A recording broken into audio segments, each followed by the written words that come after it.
అరే నేను చెప్పేది విను అరవింద్. అయ్యో నువ్వు ఎన్ని చెప్పినా అర్థం చేసుకోవట్లేదు.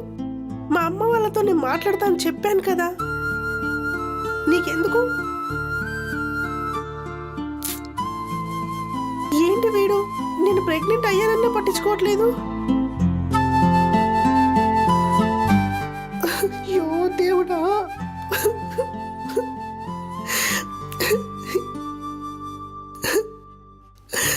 అయ్యో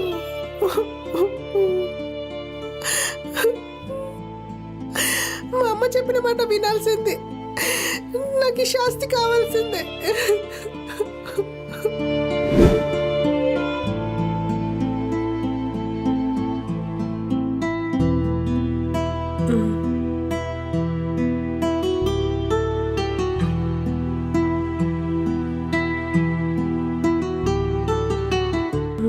హాయ్ మేడం. హాయ్. టాబ్లెట్ ఇస్తారా? ఏంటి మేడం మళ్ళీ అది ప్రాబ్లమా? Wait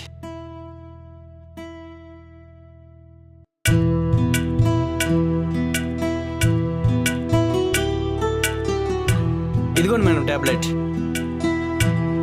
thank you.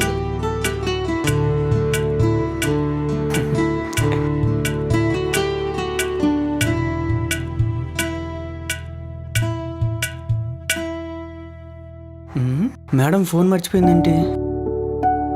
Hello madam. Hello madam. ఛే వెళ్ళిపోయింది.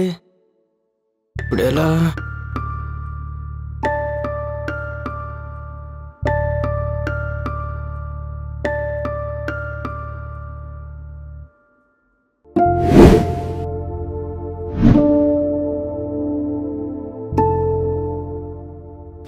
ఏంటి పిల్ల ఫోన్ కట్ చేస్తుంది? ఒక్క రింగుకే ఎత్తేది కదా, అసలు ఏమైంది? అమ్మని నేను ఉన్నాను కదా, ఏ విషయమైనా నాకు చెప్తే సాల్వ్ చేస్తాను కదా. అసలు ఏం పిల్లో ఏంటో, అసలు ఈ కాలం పిల్లలు ఏమి చెప్పట్లేదు, అన్నీ మనసులోనే దాచుకుంటున్నారు. అబ్బా ఫోన్ చేద్దాము వద్దా? సరే చేద్దాం.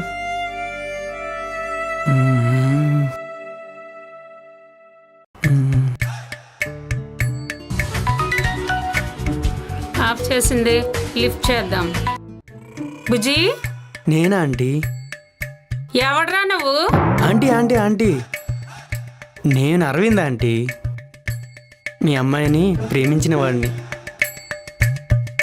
కడుపు చేసిన వాడిని నేనే. వాట్? అసలు ఏమనుకుంటున్నావు నువ్వు? ఆంటీ అందుకేనా ఫోన్ ఎత్తడం లేదు? So sorry aunty.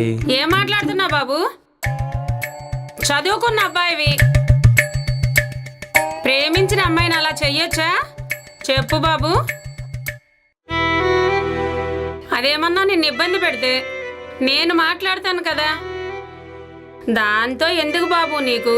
నిజం చెప్పాలంటే నేను ప్రేమించింది మిమ్మల్ని ఆంటీ. వాట్?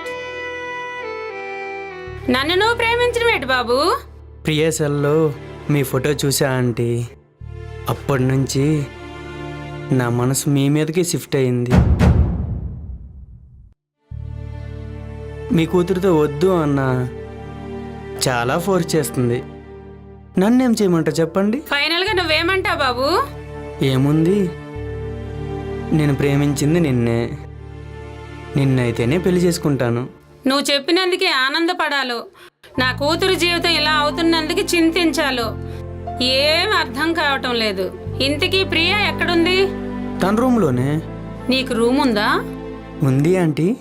ముందు మనం కలుద్దాం, తరువాత ప్రియాతో నేను మాట్లాడతాను. ఓకే అయితే. ఓకే.